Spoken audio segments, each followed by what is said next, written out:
Hello, in this video I'm going to discuss best practices for starting any class at WGU. When you first register and you click open your first class, you'll be in preview mode.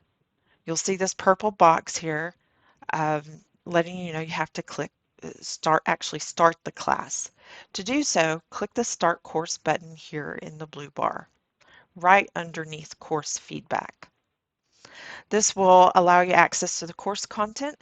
It will also assign you an instructor. Within 24 hours, you will see their name, their contact information, and office hours in this instructor widget right here on the right-hand side. After doing that, you'll want to take the course planning tool. It is a short survey of sorts that will ask you a few content questions and ask more about your experience and confidence levels. This will give you a good idea of what effort level that course may take. In addition to this, you'll want to take a pre-assessment. If you scroll down to the lower part of the page, you will see that the a Take Now button in your view. And the pre-assessment is designed to mirror the exam. It will not be the same exact questions, but it will be the same type, the same number of questions. You'll have the same amount of time to take the test. And when you do that, the first time, especially if you're doing it before you've studied at all, you're not so concerned about passing. You just want an honest look at where you land and each of the competencies that you'll be tested on on your final exam. And once you take that, I will send you an email with more tips on how to use the report that's generated after you take it. If you scroll back up here, you'll see announcements and course tips. You will want to open this up and click View All, and there you'll see any announcements for the course that the instructors have created. It may be a live session that they're offering. It could be various recorded webinars or videos that they've created about specific topics in the class. And it's important to get an idea of what's available. In fact, it won't hurt to come back and check this on a regular basis throughout the class. Anytime you see study guide mentioned, it won't be in every class, but you'll find them in a lot of classes. You will want to pay attention to this.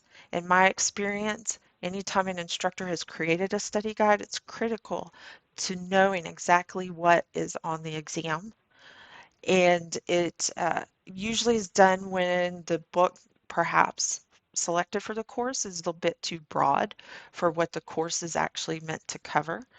And if the pre-assessment, maybe if there's a particular type of question that for some reason was just left off the pre-assessment.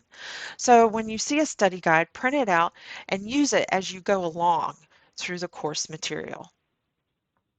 You can also see course tips, and you'll be able to open it with the view all, and you'll see other things that may be listed. If you ever see any supplemental reading materials listed in the course tips or announcements, please pay close attention to this. This is usually done because the instructors know that the book maybe does not go into the same detail that you'll need for your exam. You can also view course chatter by clicking that, and this is the course message board. There you'll get to post questions and see what other students have said about the exam.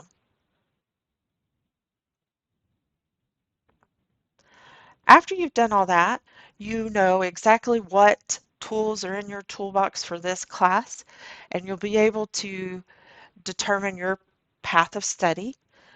If you do well in the pre-assessment, you may see that there's only 3 or 4 topics that you really need to thoroughly review and study and take notes. And if you did excellent because you have 20 years of experience, which sometimes happens, then you know that you're almost ready for the test and you just need to start reviewing and working through chapter quizzes and various things. If you have any questions about this, please feel free to reach out and good luck.